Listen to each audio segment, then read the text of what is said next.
죄 아래에 있는 사람은 어떻게 내가 죄 지을까를 연구하고 묵상합니다.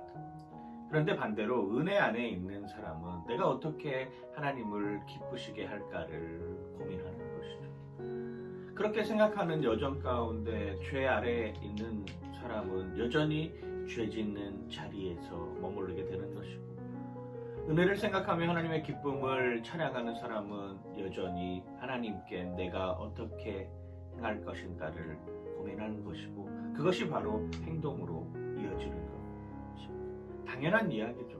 내가 무슨 생각을 하고 있느냐에 따라서 내 판단과 내 가치에 의해서 내 삶이 달라진다라고 하는 것이죠.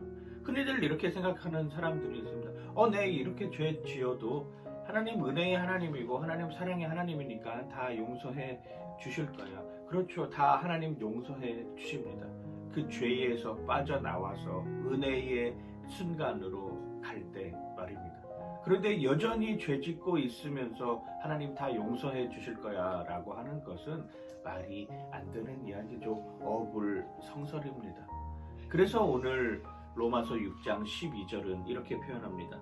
그러므로 너희는 죄가 너희 죽을 몸을 지배하지 못하게 하여 몸의 사욕에 순종하지 말고 라고 말입니다. 그렇습니다. 죄를 짓는 사람들이 가지고 있는 특징 중에 하나가, 내가 이 죄를 짓는 것이 다른 사람들에게 피해가 갈 것이다 라고 하는 생각을 하지 못하기 때문이죠. 내 중심에 모든 것이 결정되기 때문에 죄를 짓는 것 아니겠습니까? 남의 물건을 빼앗아 와도 이거 내가 쓰고 싶어서 그냥 갖고 싶어서 하는 거예요. 다른 사람의 몸을 상하게 해도 이거 내 욕구를 채우기 위해서 그렇게 하는 거야 라고 늘 자기 합리화를 합니다.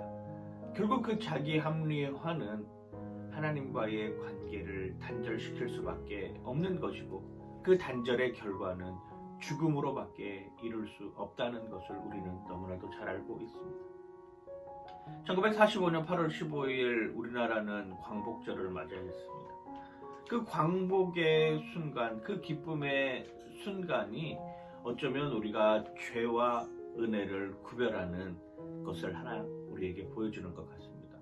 광복을 맞이했습니다. 그 광복을 맞이했다라고 하는 것을 믿는 사람들은 이제 자유의 몸으로, 자유함으로 살아갈 수 있습니다. 그런데 그 광복이 됐음에도 불구하고 아직도 나는 그 광복을 받아들이지 않는다.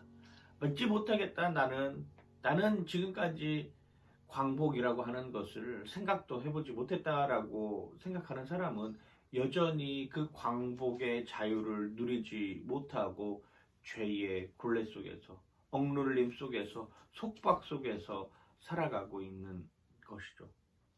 복음을 들었습니다. 내 복음을 듣고 그 복음을 믿는 사람들은 이제 그리스도 안에서 자유함으로 다시는 종의 멍에를 매지 않고 죄를 짓지 않는 삶을 살려고 발버둥 치고 은혜 안에 어떻게 더 머물 것인가를 고민하죠. 그런데 복음의 메시지를 듣고도 아직도 여전히 믿지 못하고 그냥 지금까지 해왔던 내 삶대로, 지금까지 해왔던 내 모습대로, 지금까지 해왔던 내 방식대로 살아가는 삶을 사는 모습 속에서는 여전히 자유함은 없고 영생의 삶을 누리지 못하는 삶으로 점철되는 것입니다. 그래서 로마서 6장 21절은 이렇게 표현하죠. 너희는 그때 무슨 열매를 얻었느냐? 이제는 너희가 그 일을 부끄러워하나니 이는 그 마지막이 사망이니라. 죄의 결과물로서는 아무런 열매도 얻을 수 없다라고 하는 것이죠. 결국 죄의 끝은 사망으로 갈 수밖에 없는 여정이라고 하는 것입니다. 로마서 6장 23절은 다시 한번 우리에게 그 메시지를 알려주고 있습니다. 죄의 삭은 사망이요 하나님의 은사는 그리스도 예수 우리 주 안에 있는 영생이니라 라고 말입니다. 그렇습니다. 죄의 결과물은 사망입니다. 더 이상 돌이킬 수 없는 여정을 가는 것이죠. 그런데 하나님의 은사, 하나님께서 우리에게 허락해 주신 이 선물을 받기만 하면 우리는 영원한 생명으로 갈 수 있는 것입니다.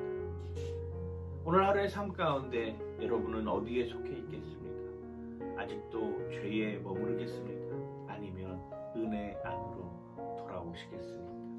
은혜 안으로 돌아오는 여러분들 되시길 주님의 이름으로 간절히 축원하고 축복합니다. 파이팅!